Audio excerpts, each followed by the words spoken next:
tugiye kurebera hamwe isibaniro ry'intambara yazanye icyaha kuri mwene muntu. Ese koko Adamu na Eva iyo badacumura ngo bakore icyaha muri Edeni ubu nta cyaha kiba kibaho? Kurikirana iki kiganiro twabateguriye usobanukirwe neza. Iyo urebye ahakuzengurutse, kimwe mu bintu uhita ubona ni ukwangirika gukomeye isi yahuye nako. Abantu buzuye urwango, ubwicanyi, ubugome ndetse n'ubugambanyi bukomeye cyane. Ku rundi ruhande inyamaswa ndetse n'ibimera nabyo ntibyasigaye, kuko ingano n'umwimerere wabyo wamaze gutakara, bikarangira umuntu ahuye n'umubabaro mwinshi ndetse akanapfa. Kugira ngo usobanukirwe n'inkomoko y'ibyo byose, birasaba gusobanukirwa n'ingorane sekuru na nyirakuru w'umuntu bahuye nazo. Mu nkuru naguteguriye nifashishije cyane Bibiliya n'ibindi bitabo, ndashaka ko tuvuga ku gushukwa gukomeye kwa Adamu na Eva, ikintu cyazaniye mwene muntu wese umubabaro ukomeye kugeza ubu. Isi yari nziza bihebuje igihe Imana yari imaze kuyirema. Hose hari ubutaka burumbuka bweramo ibimera n'ubwatsi butoshye. Ntiharangwaga ibishanga bibi cyangwa ubutayu butagira ikimera. Ahantu hose hari ibiti by'igikundiro n'uburabyo bushimishije. Umwuka wo mu kirere wari mwiza utagira ubwandu. Isi yose yarushaga ubwiza imbuga z'ingoro zirimbishijwe cyane. Mu busitani Imana yari yaremye yitondeye niho yifuje gutuza umuntu. Nuko imaze kumubonera ibisabwa byose, Imana yatangije igikorwa cyo kurema Adamu. Nuko yaravuze iti, tureme umuntu agira ishusho yacu ase natwe, batwara amafi yo mu nyanja n'inyoni n'ibisiga byo mu kirere n'amatungo ari ku isi yose n'igikururuka hasi cyose.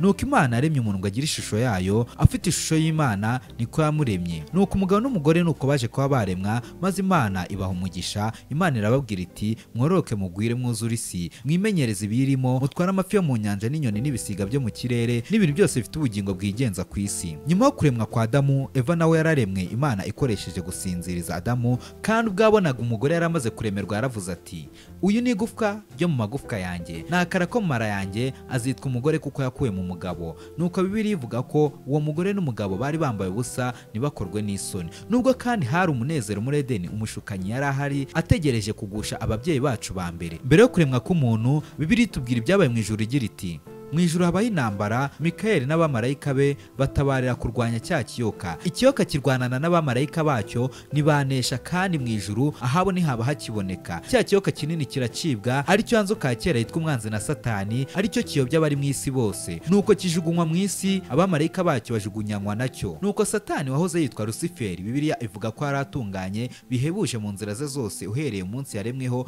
kugeza igihe yabonetsweho no gukiranirwa. Intumwa zivuye mu ijuru zeretse ababyeyi bacu ba mbere uburyo Satani yacumuye n'imigambi yari afite yo kubarimbura, kandi zibasobanura n'uburyo ingoma y'Imana ashaka gukuraho iteye. Satani yifashisha inzoka yagabye igitero cye cya mbere kuri Eva wari wakoze ikosa ryo gutandukana n'umugabo yari yarahawe n'Imana. Mu buryo buhisha uburiganya yaramubajije iti, ni ukuri koko Imana yaravuze iti, ntimuzarye ku giti cyose cyo muri iyi ngobyi? Eva afungura ikiganiro cye n'umushukanyi wari wihishe mu kiremwa cyarushaga ibindi ubwiza, niko gusubiza avuga ko bemererwa kurya ku mbuto z'ibiti byo muri iyo ngobyi, keretse imbuto z'igiti kiri hagati y'ingobyi n'iz'Imana yari yarabihanangirije ivuga iti, nimuzazirye nimukazikoreho mutazapfa. Kugira ngo asohoze umugambi atamenyekanye, Satani yariyoberanyije. Nuko inzoka yari kimwe mu biremwa biza ubwenge cyane, kandi yarushaga ibindi byose ubwiza, ndetse yari ifite kurabagirana guhuma amaso, iri mu giti cyari kibuzanyijwe, inejejwe no kwirira iryo tunda ryari riryoshye cyane. Ntiyabuze kunezeza umuntu ngo ayirangarire. Mu murima w'amahoro hari hubikiriye umurimbuzi. Nuko amaherezo Eva yemera kurambura ibiganza, yakira impano yari igiye kuzagira ingaruka kuri buri kiremwa, uhereye ku bari kuzamukomokaho ukageza kuri twe. Mu bwenge bwe bwari bwamaze kwangirika, yabonaga ko icyo giti gifite ibyo kurya byiza, kandi ko ari icy'igikundiro,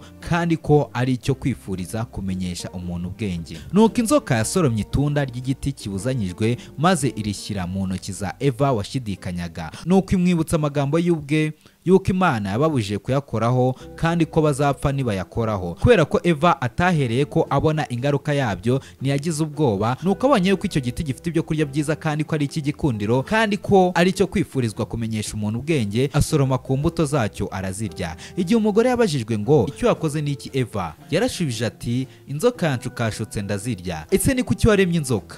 Ese ni kuki wayemereye kuza mu murima wa Edeni? Ibi ni ibibazo tubona mu kwiregura kwe kwa mbere. Bakimara kumvira Satani, bahereho batangira kugerageza kwikuraho icyaha, bikomeza bityo no mu rubyaro rwa Adamu kugeza n'ubu. Ng'inkomoko ikomeye y'icyaha, bene Adamu twese twari tugiye kuzabaho ubuzima buhangana n'icyaha bitewe n'itunda ryariwe n'ababyeyi bacu ba mbere. Nubwo icyaha cyahindanyije umwana w'Imana, tugomba kukivamo atari ku mbaraga zacu, ahubwo kubwo gufashwa n'Imana niba dushaka kuzaba mu ijuru. Reka Imana ibamere umugisha mwe mwakomeje kubana natwe mu kiganiro cy'uyu munsi. Kora subscribe dukomeze tugendane 5 kuri 5. Ikiganiro ni isomo ry'umunsi hamwe n'umubwiriza online TV. Kora subscribe dukomeze tugendane 5 kuri 5.